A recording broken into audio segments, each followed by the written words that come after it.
Morning to all. The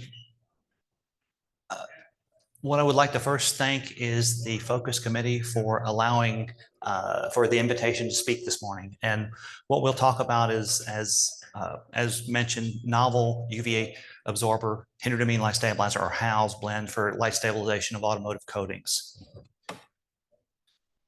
And the agenda for today's talk is, we'll first go through a reduction, 4 or 5 slides.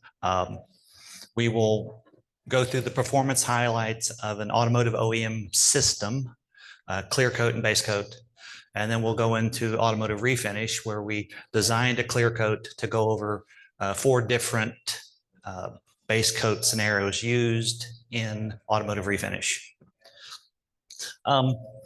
And in with the theme of this year's Focus Conference is, collaboration, driving innovation. And of course, we can design novel UV absorbers, heterodyne light stabilizers, but if there's no use for them, yes, we'll patent it, and what good is it? So we collaborate with automotive, aerospace OEMs, along with tier 1 paint suppliers and manufacturers, to develop the next generation of coatings. And we do this in collaboration to, one, better understand the chemistry of the paint system. What we also look at is what paint component changes are needed to optimize and to improve all overall coating performance. Hopefully all of this will give you or provide you with an exterior, a coating which has better exterior weatherability. And recently, as we've noticed, definitely changes in paint components are needed to meet ever-changing regulatory requirements. So this is the result of work. We've been working on this project for about 9 years. And because of the liability sometimes required or that could be incurred if something fails in the field catastrophically. So as an introduction, there are commercial UV absorber and HALS blends in the field, both BASFs and competitors. These are established, widely used, very versatile blends for the stabilization of coatings. Recently, in the last few years, now some of those components are not under attack, but have severe labeling issues. CMR2, these are now proven to be, some of these components are proven human reproductive toxins, which definitely causes issues with use. You need to protect your workers for people who are formulating, but also, especially in regions like Europe, if you have substances that are human toxins or even reproductive toxins, you cannot obtain these European eco labels. Eco labels, Nordic Swan, Blue Angels, things like that. And to get those labels, it's now becoming increasingly stringent to get those approvals. And then in other systems, you can't have marine toxins, with H317 label are definitely a no-go in DIY paints. I mean, especially if you're in the developing paints for the Caribbean area, you can't have anything that's aquatic toxins. So what we see is definitely customers want to stay ahead of the regulatory requirements. So there's an increasing need to have materials which have improved labeling, that is less severe labeling. And what I said before, here is the end product of something we've worked on for 9 years. So 9 years, 2 years of R&D, making novel molecules, novel UV absorbers, novel heterodyne light stabilizers. For the UV absorbers, finding which ones will give you the best UV absorption performance, coverage area. But also on the heterodyne side, we wanted to develop a novel heterodyne which didn't have the severe labeling, but also could be used in the presence of acidic catalyst or acidic paint components. So what we have is no, yeah, you're not going to see that. I'm not going to do that. So what you have is now a novel blend. I'll just call it novel blend, which is broadly compatible in solvent-borne paints, proven, as we will demonstrate, proven excellent weathering performance in automotive OEMs as well as automotive refinish. Its key features: VOC free. So as you know, the keynote speaker said, we're looking at ways to reduce emissions. So zero VOC. Also, with zero VOC, less emissions. So that helps in that regard as well. This particular product's 100% actives. It has enhanced thermal stability, low viscosity, so it's easy to pour out of the container. High gloss retention, low color. As everyone knows in automotive refinish, color is king, or low color is king, to be more accurate.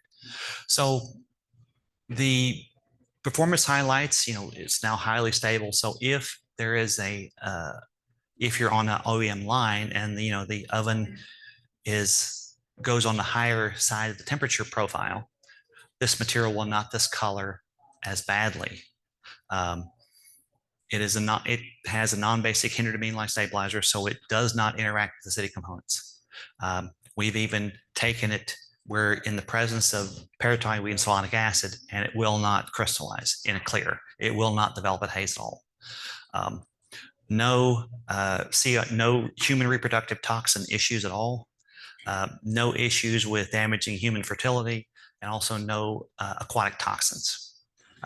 It is a clear liquid, as I said, 100% actives. Recommended use level, of course, everyone's paint is different. We, as initial guidance, try between 2 and 4% scents, and that is weight percent relative to total resin solids. So, zero out solvent, anything that's volatile, zero it out. Of course, that's the hinderedimine and the light stabilizer together is combined.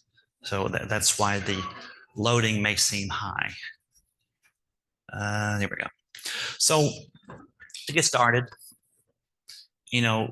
just 2 initial screens where we looked at UV absorber, the novel UV absorber HALS blend versus what's commercially out there. We just called it commercial blend, commercial UV absorber HALS.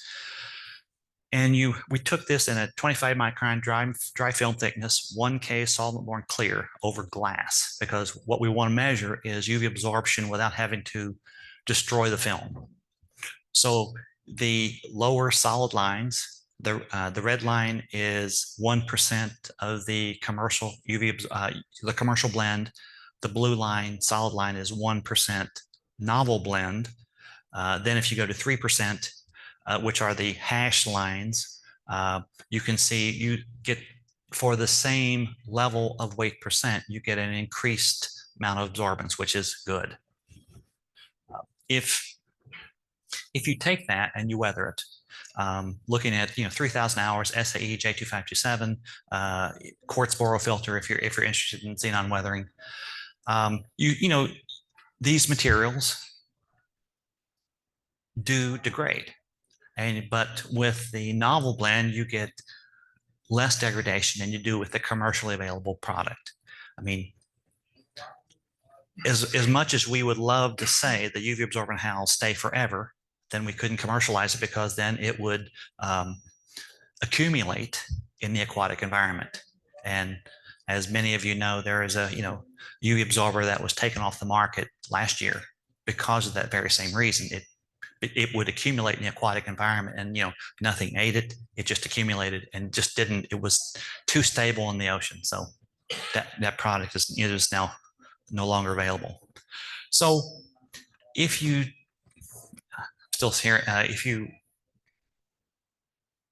take the same system, solvent-borne 1K clear on this time on a white coil coat on aluminum with a 40 micron dry film thickness, and for relative testing. Sometimes some customers do ask for QUVB weathering. I don't particularly like it because it's very destructive, and sometimes you can get false failures, but some customers do want to see it. And what it shows is, if you're looking on the left-hand side, you're looking at 20-degree gloss versus hours of weathering. On the right-hand side, B star or yellowness development. Everything within this test, fails at 1,500 hours. It's completely toast. But it does show, you look at 20-degree gloss, you do, with the novel blend, you do get better gloss retention prior to failure. So, moving now away from introduction to automotive OEM, here we partnered with a tier 1 paint supplier. We obtained commercial off the line waterborne silver metallic OEM base coat. We didn't do anything to it. We used it as it was required, what the directions we were given. Clear coats, the solvent-borne clears we were given were without UV absorber and HALS. So all the other components were there, but the UV absorber and HALS. So we wanted to stabilize it. So we spray applied the waterborne base coats, dried, then spray applied either solvent-borne high solids acrylic clear, which was acid catalyzed, submitted that to xenon weathering, or we used another brand of solvent-borne acrylic melamine clear, again acid catalyzed, submitted that to accelerated weathering, as well as bake and overbake studies thermally, so thermal aging. So if you look at 20-degree gloss versus hours weathering SAE J2527 with quartz boral filters, you see, of course, with no UV absorbent HALS, clear coat fails, peels off. To 5,000 hours, the novel blend with other commercially available blends as well, weathered well. As you would expect, fully formulated systems should reach a certain point. We were able to match it. Again, this is a waterborne silver metallic base coat, dried solvent-borne high solids acrylic melamine clear, acid cured over it. Substrate here is cold rolled steel. Formulation OEM. Base coat thickness about 25 microns. Clear coat thickness about 40 microns. We used for all the studies you're going to see now, we used a spray mason robot to spray a few thousand pounds. And so what you see is that the novel blend does perform better than industry standards. And as you'll see, once we take it beyond 5,000, we go to 8,000, we go to 10,000 hours, you'll see that where the gap starts to widen. Yeah, I agree for I apologize for the a lot of data on the slide. And if you're interested in this, please download it from the Focus website. I think it's usually available about 90 days after the conference, and as a registrant. But if you look at a solvent-borne acrylic clear, again OEM grade, over waterborne silver metallic base coat on steel, that's on the left. Looking at 20-degree gloss versus xenon weathering hours to 7,000 hours. Here, the novel blend is outperforming. You're looking at 20-degree gloss. You take the same system. Now we'll take the same clear. We'll put on the right. We'll put that over a white coil coat on aluminum. And all the paint people know the best way to look at color, especially yellowing on overbake, is over white. So this is over white. We're looking at B star. You look at the control, that's with no UV absorber, no HALS. The blue bar is what we call normal bake, 30 minutes at 130 centigrade. The red bars are overbake, which are 30 minutes over at 160 centigrade. And as you expect, if you heat it hotter, it's going to discolor more. and you look at that against a control, a commercial control, UVA HALS 1, and you see the slight yellowness development with the at 160 centigrade. But if you go to novel blend, it yellows less overall, which acrylic melamine systems. There's a lot of different paint systems used in automotive. Solvent-borne 2K, acrylic melamine, different resin systems. In acrylic melamine, that it works very, very well. Whether it's weathering or whether it's anti-yellowing during overbake. So if you look at just as, and we'll get into in refinish, why we chose the colors we did. This is one particular clear, one particular base coat that you get excellent weathering, in clear coat over silver metallic base coat. You generate less color during initial bake and less color during overbake. And this can also be used in the presence of acidic catalyst, where some other blends with certain hinderedamine like stabilizers that cannot. So moving on to automotive refinish, all of these will be, as far as the clear coat will be the same. Here we designed the clear coat from scratch. It's a 100% BASF, not EC, but ED. So dispersion pigments, dispersion resins, coating system, because what we wanted to do is to be able to share it with, if people wanted to see what was in the clear coat, we can tell them. Base coats, okay, again, we chose for the OEM and refinish dyes, we chose what we would consider probably the 5 most popular colors: white, black, silver, red, blue. Of course, there's all sorts of pigment treatments and pearls and metallics and stuff. We can't test them all. That we leave to you. But so we did the clear coat studies over 4 different base coats. These are commercial base coats. These are, before we were moved to Charlotte, we were in Southfield. We went to a paint store in Southfield and bought 4 commercially available refinish base coats, along with the directions on how to use them. We also, with those systems, we purchased a commercially available clear coat, which we will call, I think, commercial paint. I forget, it's in the slides. Just to show that, this is what's currently available in the market. Here's what, you can do with, different chemistries. So with these studies, we looked at accelerated weathering, change in color, delta E, change in 20 and 60 degree gloss, and then natural Florida weathering, which we're still in the middle of. We're about at the 48-month level, getting ready to, next year we'll hit 5 years. Sorry. So in all these systems, the base coat was commercial. You'll see the little box. Substrates, cold rolled steel with E-coat primer on it. Clear coat, solvent-borne 2K polyurethane. Base coat thickness, dry film thickness, 25 microns. Clear coat thickness, about 51 microns. And in all our studies, in clears, we recommend the UV absorber HALS ratio of about 2 to 1, which is what we delivered. Again, a lot of data. We don't expect you to memorize it here. Take it with you, look at it, see if it interests you. So on the left, you're looking at 20 degree gloss over hours of weathering to 8,000.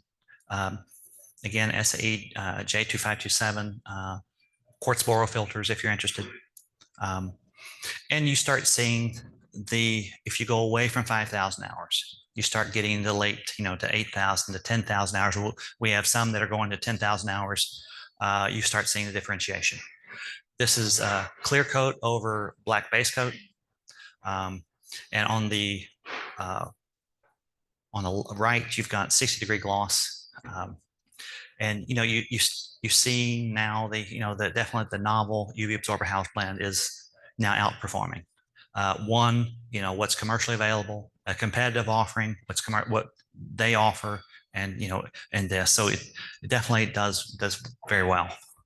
That was okay. That's over a black base coat. Now you're in Florida. You're looking at on the Florida slides. The changing color delta E will be on the left. 6-degree gloss as is will be on the right. And the thing about the Florida data is we gave strict instructions on the company that was measured them in Florida is only wash the panel. Don't rub it. Don't wipe it off. Just wash it, with a regular, squirt bottle of DI water. That's it. We don't want it buffed. We don't want the surface, buffed up. We want it to see what the true gloss is. And, as you expect with no UV absorber, no HALS, it, cracks and goes away, peels off about 30 months. The others do perform similarly here in black. The novel blend does, do well with minimal color change and has excellent gloss retention. Again, after 42 months, study's still going. Now on the white, again, this is looking at Florida data, delta E on the left, 60-degree gloss on the right. Here, the novel blend is doing quite well. Now, if you glow to, blue metallic, again, solid born clear 2K polyurethane over blue metallic automotive refinish commercial blue metallic base coat.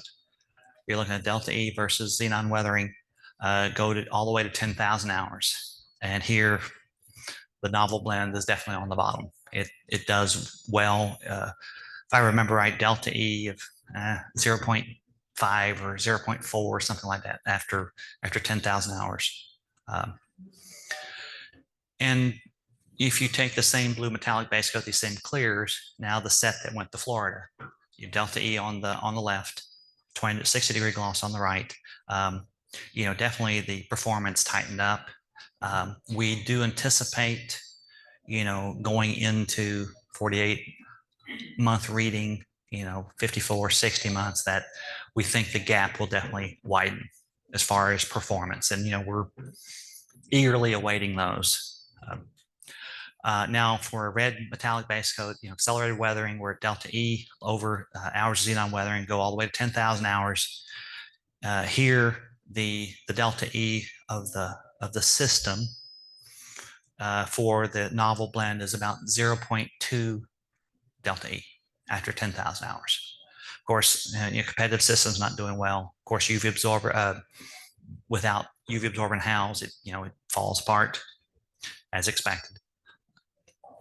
Now, coming out of Florida, delta E on the left, 60-degree gloss on the right. You see that the novel blend, it weathers well, minimal color change, as well as superior gloss retention after 42 months.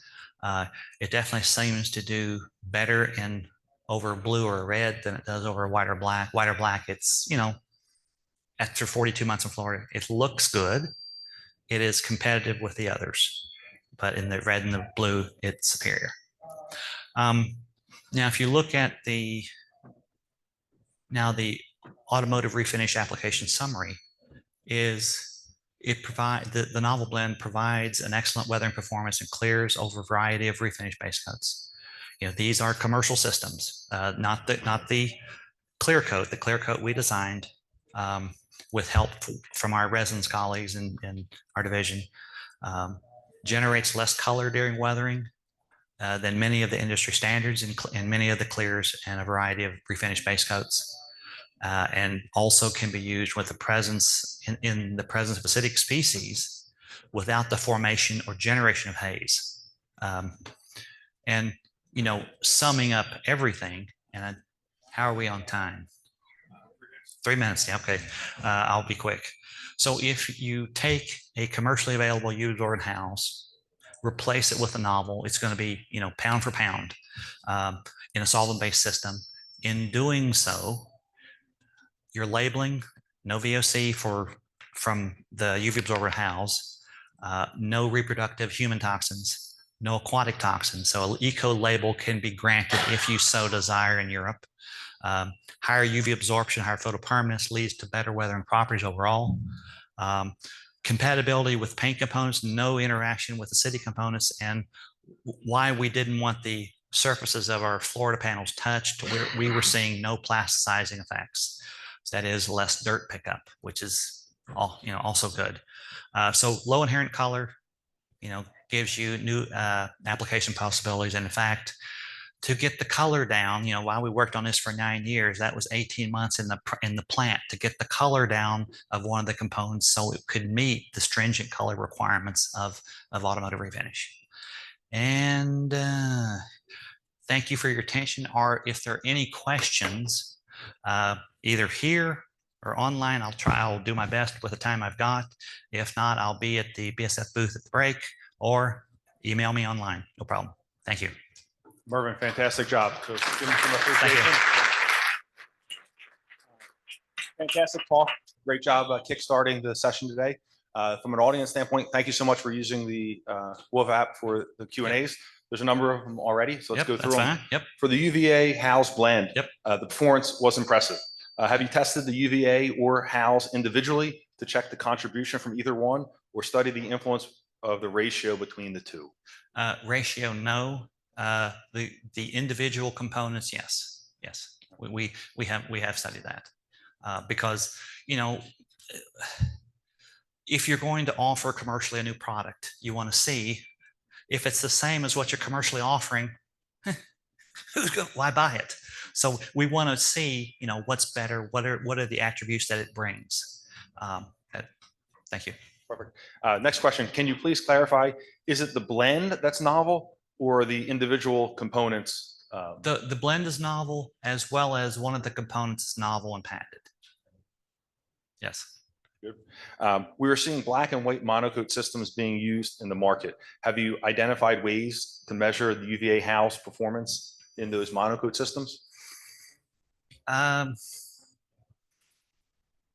There are ways. I mean, you could definitely, again, this is in the lab. I mean, definitely you could put it over glass, see how much light's penetrating. Definitely look at the surface properties, look at gloss. And that's what's one of the things you definitely have in aerospace is it's usually you're dealing with a pigmented maybe a top coat that over a primer. So yeah, it can be done. It requires a lot more study. Certainly, in automotive, monocoats aren't used too much, but there are two-wheeler motorcycles, things of that nature. Yes, that ATVs, monocoat is pretty commonly used. Yep. Another question: can this novel blend be used in 2K isocyanate cross-link clear coats? Yes. It's an easy one. Can this blend be used in low bake systems? Define low bake. What temperature? It's whoever asked that, shout out. Or you can temperature.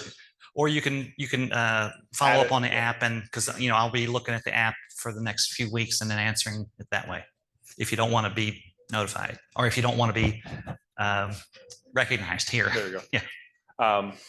Is the blend commercially available? Yes, as of fourth quarter of last year. In fact, the timing of this conference was perfect for this discussion. And of course, being non-commercial in the talk, we can talk commercially at the table.